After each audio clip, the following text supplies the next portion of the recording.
horrifying. It really has shut down drag. Just produced some of the harshest, most draconian laws that literally threaten trans existence. My words carefully, partly because I'm appearing as secretary, so I can't talk about campaigns. And I'm going to leave aside the strangeness of trying to prove your manhood by putting up a video that splices images of you in between oiled up, shirtless bodybuilders. Well, the anti-gay marriage crowd went with, why don't we summon the ancient Hebrews and see what they think? By the way, yes, that is a shofar. And yes, the anti-gay man is blowing it. I want to talk about the sons of bitches heading out the door at the Supreme Court. It was like watching paint lie. Just get to the bigger issue that is on my mind whenever I see this stuff in the policy space, which is, again, who are you trying to help? Who are you trying to make better off? And what public policy problems do you get up in the morning thinking about how to solve? 3 decisions that will change the course of American society. And in all 3 cases, the court was split 6-3, further highlighting the intense ideological divide between the 9 justices currently serving on the bench. One of those cases concerns a Christian web designer named Lorie Smith. She wants the right to refuse service to gay couples on the religious grounds. Over the last few days, these motherfuckers have done all the evil shit that they've always wanted to do. People feel very differently about something if they have a chance to vote on it than if it's imposed on them by the courts. Oops. In her case to the Supreme Court, she cited one example of a potential client, a man named Stewart, who was requesting a wedding site for himself and someone named Mike. And on Friday, the Supreme Court sided with Smith. Here's where the story takes an odd turn. This past week, as the Supreme Court was deciding the case, reporter Melissa Jarrett Grant with the New Republic gave Stewart a call to confirm his side of the story. It turns out Melissa's call was the very first time Stewart had heard of the case or Lorie Smith. In fact, Stewart is already married to a woman. It is amazing to me that while a Supreme Court justice can fly around the world on the private jet, having fishing trips with a guy who's had 10 cases before him at the Supreme Court, that's fine. Throw him money, do whatever, give him gifts, that's fine. Stewart told Melissa, quote, I wouldn't want anybody to make a wedding website. I'm married. I have a child. I'm not really sure where that came from, but somebody's using false information in the Supreme Court filing document. That is the hey champ of forgetting who you are currently married to. This case was based purely on the imagination of a would-be Christian web designer. There was no injured party involved. And the Supreme Court still ruled in favor of the web designer. Not a Republican agenda or a Democrat agenda. It's the agenda of the American people. Can somebody please tell them these were their ideas, because I'm getting killed in the polls right now. And now, Colorado's anti-discrimination law is toast, making it easier for religious conservatives to outwardly discriminate against gay people. Joining me now is the reporter who broke this story for the New Republic, Melissa Jarrett Grant. Also joining us is Neil Katyal. But if some nurse in Omaha, Nebraska gets a penny from the federal government for her fucking schooling, that's illegal. It ain't right. And by God, let's get them. The poor people. America saved freedom, transformed science, redefined the middle class, and when you get down to it, there's nothing anywhere in the world that can compete with America. Home of the Whopper, undefeated heavyweight champion of the world, America. It's everywhere you want to be. Ba-da-ba-ba-da. I'm loving it. And if you don't agree with the court's decision, well, then you just gotta suck it up. Sometimes for years, with horrible consequences. So enough with the democracy. Enough. before the Supreme Court. Welcome to you both. Melissa, I'm going to start with you because I just want you to tell us more about what unfolded after you discovered that Stewart, who was listed in the case, wasn't actually a gay man in search of a wedding website. This is a wild case, and thank you for having me on to talk about it. I was actually anxious that after Friday, people would have moved on entirely. Ragegasm were, what do you call it? What do you call it? Tsunami of misinformation. Right. Boneheaded, non-fact-based rhetoric. Yes, that, right. It's all those things. You must choose between greatness or gridlock, results or resistance, vision or vengeance, incredible progress or pointless destruction. Soup or salad, paper or plastic, Ross and Rachel, alien versus predator. Whoever wins, we lose. And God forbid some university take into account the color of a person's skin when they should be taken into account who were his parents. Because if his parents went to this school, he's in. And the only thing that can stop it, That's how you ensure diversity. Have the exact same people you had in 1880. politics or ridiculous partisan investigations. You get the truth or a functioning economy, okay? Keep in mind, I turned this sucker off for a month over a wall. You think I won't burn this place to the ground to stay out of jail, okay? And they were successful in doing that on a fiction. I just happened to find the most concrete evidence of a fiction. You also noted in your article that Stewart, the man Lloyd Smith alleged needed a website designed for himself, is in fact a web designer, and this is what he does. So what other interesting details did you find out that just makes this story feel so questionable from the very beginning? Stewart is a really nice guy. I mean, I call a lot of strangers in the course of my job, and he is by far one of the most pleasant ones to be called given the severity of the information that I was to give him. So just to give him credit for that, he's being very good-natured about being in one of the strangest situations I think a person could find themselves in. You are now included in this landmark Supreme Court case that you didn't know about until 3 days ago.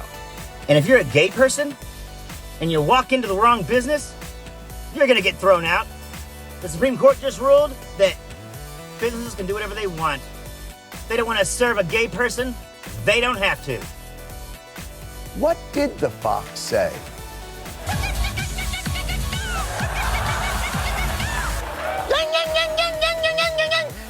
This woman's websites don't really lead me to believe, her past websites, that a web designer would hire her. You know, like there's a certain level of a suspension of disbelief you have to engage in to think that a web designer in San Francisco would hire a web designer in Colorado who's never even made this product. And Stewart pointed that out to me as well. Like, it just doesn't stand up. Like, why on earth would he even make this inquiry? And if he were going to make it falsely, why would he include his own personal information? Investigation. It just doesn't work that way.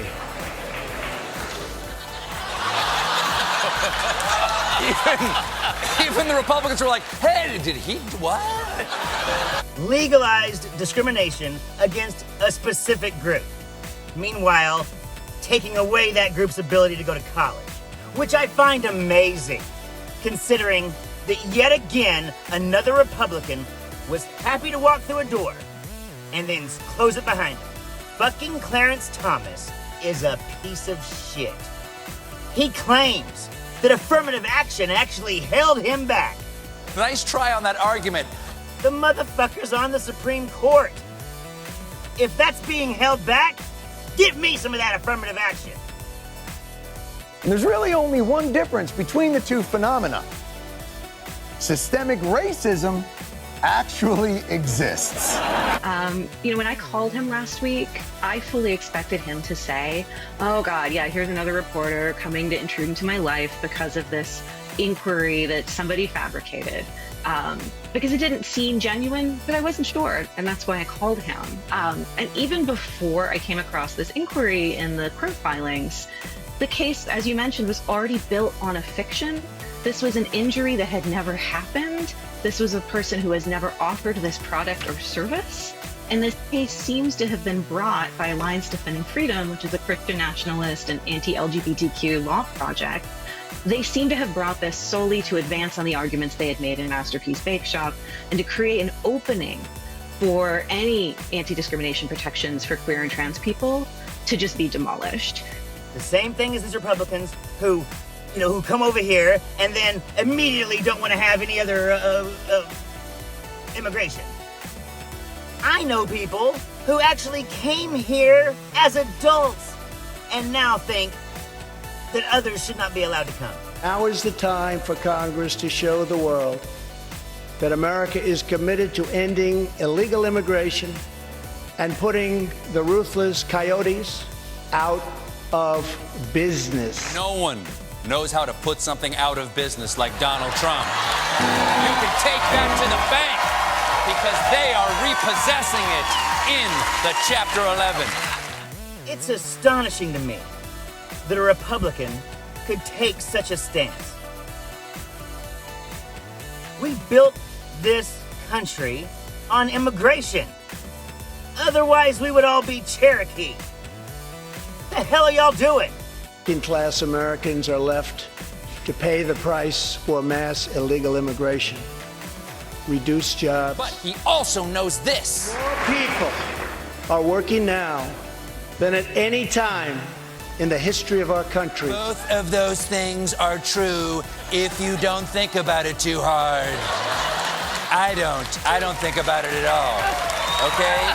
This case reeks of the thing that should be concerning to all of us, and that is the consequences of the case of the Supreme Court taking hypothetical cases and drawing constitutional law from it. Rich billionaires buy the houses of these Supreme Court justices for quite a bit over market value, I might say. And give them huge gifts, $20,000, $30,000, $40,000 gifts. But I'll be damned if we can question them. And why? Because they're Republican.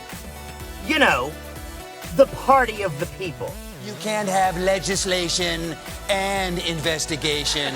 Who ever heard of law and order? Come on. Tolerance, it is actually very cruel. I mean, not kids in cages cruel, but still pretty bad.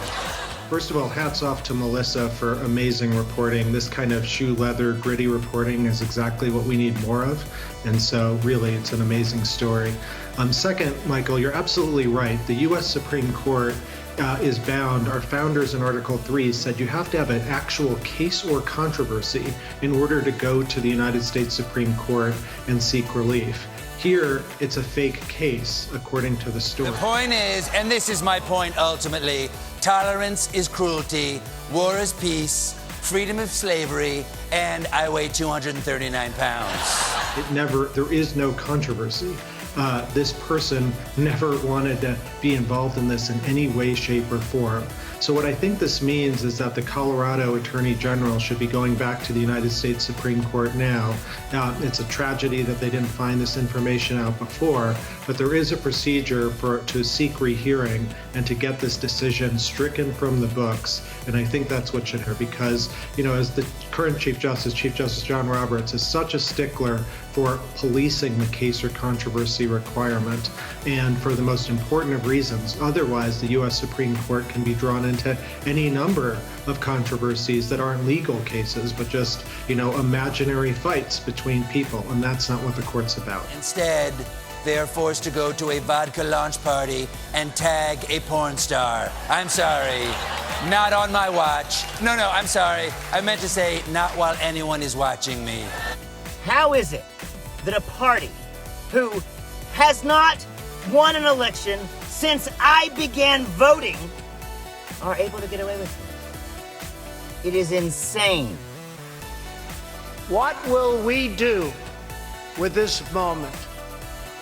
How will we be remembered? How many years will we serve And will we get time off for good behavior? Crookedness? This is not, well, a few bad apples. This is the Supreme Court, and they are stacked with a bunch of guys who are on the take. I am asking you to choose greatness, no matter the trials we face. Well, in that case, sir, I choose you face a trial, because that will be great.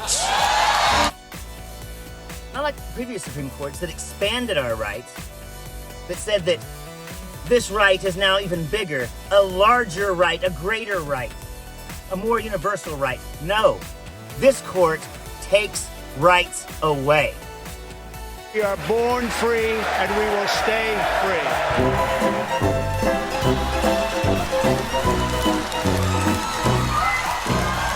But we can't give that nurse in Omaha, Nebraska, a couple thousand, even though she saved thousands of lives during the pandemic when she was forced to work, when all the rest of us stayed home.